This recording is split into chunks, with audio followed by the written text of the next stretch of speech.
es muy frecuente escuchar, y estoy siendo puramente descriptivo, de alguien que su temor a, a que sea Gustavo Petro el presidente, dicen, no, es que yo no es que piense muy bien de Rodolfo Hernández, pero es que le tengo mucho miedo a Gustavo Petro y desconfío mucho de Gustavo Petro. Y exactamente lo mismo al contrario, ¿no? ¿No? Que algunas personas dicen, voy a votar por Gustavo Petro porque me da mucho miedo Rodolfo Hernández y desconfío de lo de los Rodolfo Hernández. Entonces, digamos que no se requiere mayor especulación para plantear que el miedo y la desconfianza son dos emociones que están inundando a esta semana, ¿no?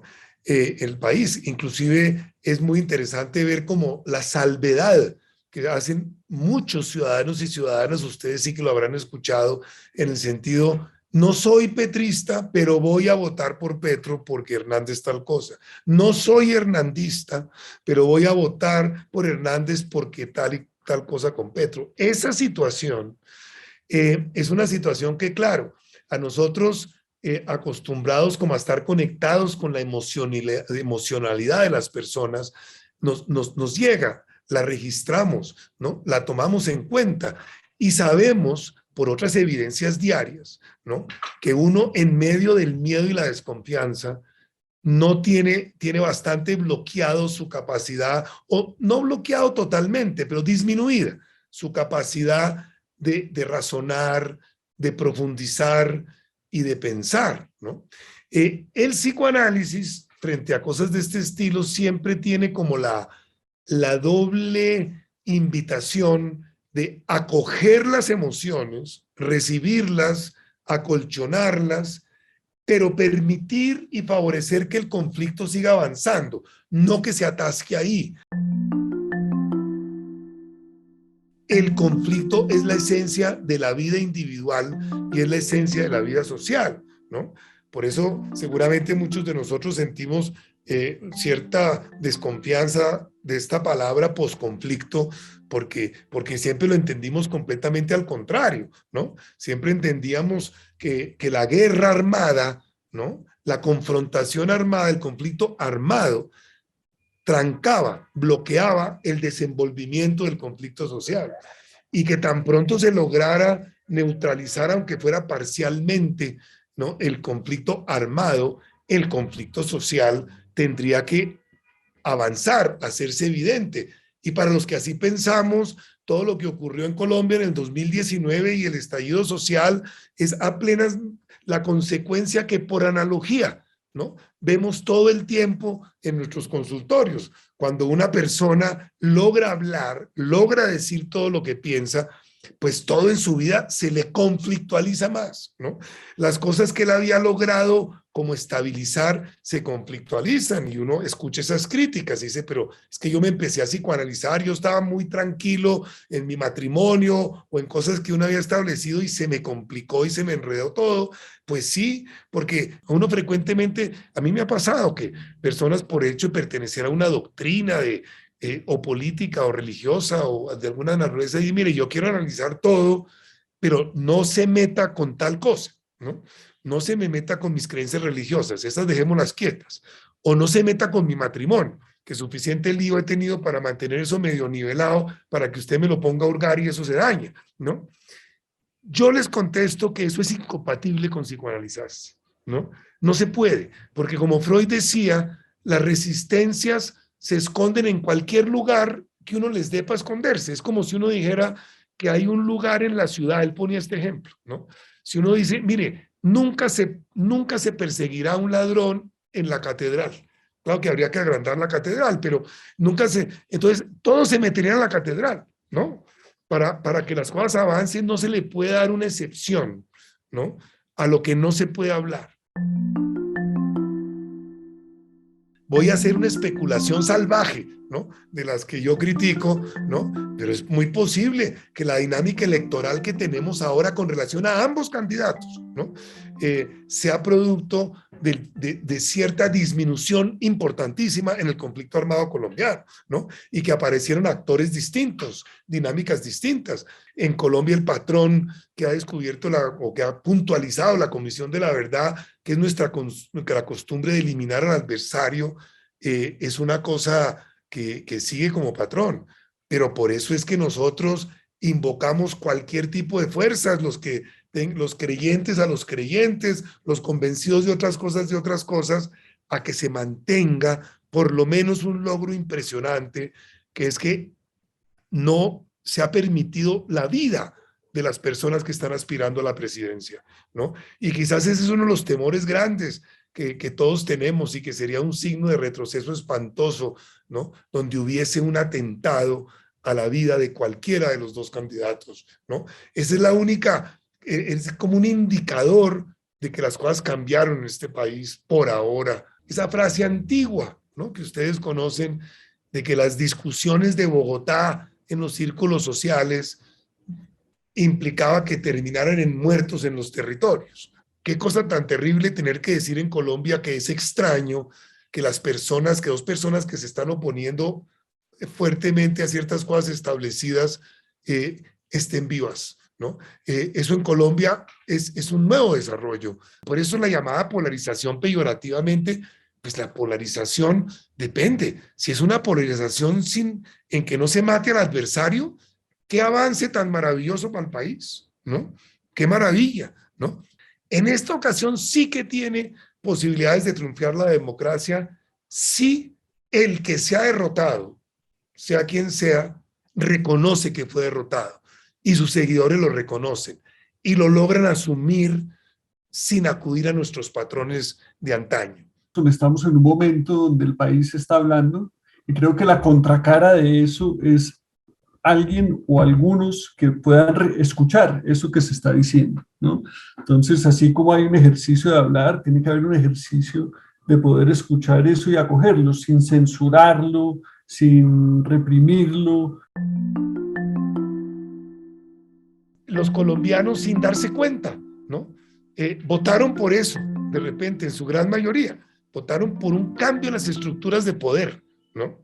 Y ahora se asustaron, ¿no? Ahora se asustaron porque no han ensayado las nuevas estructuras de poder. ¿Quién va a mandar? ¿Cómo será este señor mandando? ¿Cómo será el otro mandando? Este movimiento con estos dos candidatos tiene pensando el país, bueno, pero es que esto siempre hemos funcionado es con tales esquemas malísimos, llenos de defectos, pero conocidos. Aquí es lo desconocido, ¿no? En ambos casos, no sabemos qué es lo que viene. Pero esa actitud se requiere cierta actitud en el mejor de los sentidos de aventura. Abren a escenarios inciertos y que la incertidumbre produce miedo y desconfianza, ¿no? Y creo que es algo a la vez temido y a la vez deseado. Creo que la gente quiere cambio, pero creo que tiene mucho miedo a ese cambio. Y creo que tiene un deseo de un cambio que apunte en la dirección que quiere que apunte, pero también una desconfianza de si detrás del discurso de cambio lo que hay es la repetición de lo mismo. Podemos pasar muchas veces de idealizar, por ejemplo, un candidato, pensar que recoge todas las bondades posibles de un ser humano y posteriormente ese mismo candidato que antes estaba idealizado queda degradado y cae en el lugar de la persona que nos traicionó y nos engañó. Pero creo que ahí hay una responsabilidad política enorme de tal vez poder empezar a escribir una historia distinta y que no sea el eterno retorno de las mismas frustraciones y de las mismas ilusiones rotas una y otra vez. El cambio, sí, la gente cambia, no hay duda que la gente cambia y tampoco hay duda que la gente no cambia, ¿no? Es decir, esto es una de las cosas que uno ve en la práctica, de hecho, dentro y fuera del mundo psicoanalítico. Todos tenemos ejemplos en la vida de una persona cómo cambió, ¿no? Y también ejemplos de fulano es igualito a como era en primero de primaria cuando tiene 90 años. O sea que hay claros ejemplos en lo humano de la dificultad de cambiar y de la posibilidad de cambiar, yo diría. Ahora, lo que es discutible es que cambie como la gente quiere que cambie. Entonces, generalmente cuando alguien dice que el otro no cambia, es porque no se vuelve como él quiere, pero es que ¿por qué se va a tener que volver como él quiere? Lo que sí generalmente no se puede tan fácil, afortunadamente, aunque muchos lo tratan, ¿cierto? Es de cambiar a los demás a voluntad. Petro cambiará, pero es decir, es decir, eso no se ha decidido todavía que debería cambiar eso, son cosas como que son dichos, como de oídas, como a veces habladurías, evaluaciones no muy claras, ¿no? En que se dice una persona es egoísta o una persona no puede trabajar en equipo o sí puede trabajar en equipo, pero no es que haya unas evaluaciones muy objetivas de eso. Y lo que uno sí ve, el aporte psicoanalítico a estas cosas, es más bien, como decía Mary Langer, ¿no? Es ver lo que hay detrás de estas cosas. Es decir, ¿no?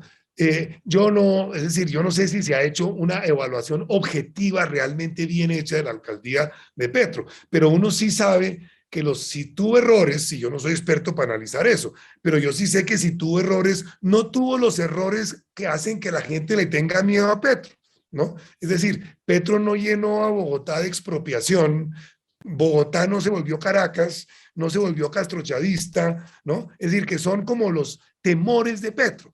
Son demasiado, yo no creo que la gente, son demasiados los presidentes que han sido alcaldes y no han hecho una alcaldía muy buena que digamos, ¿no? Y eso no los ha inhabilitado en general para ser presidentes. Dentro de la psicología hay una premisa muy citada que es que el mejor predictor de conducta futura es la conducta pasada, ¿no? Entonces, si uno quiere saber qué va a hacer alguien más adelante, pues miren lo que ha hecho en ocasiones anteriores.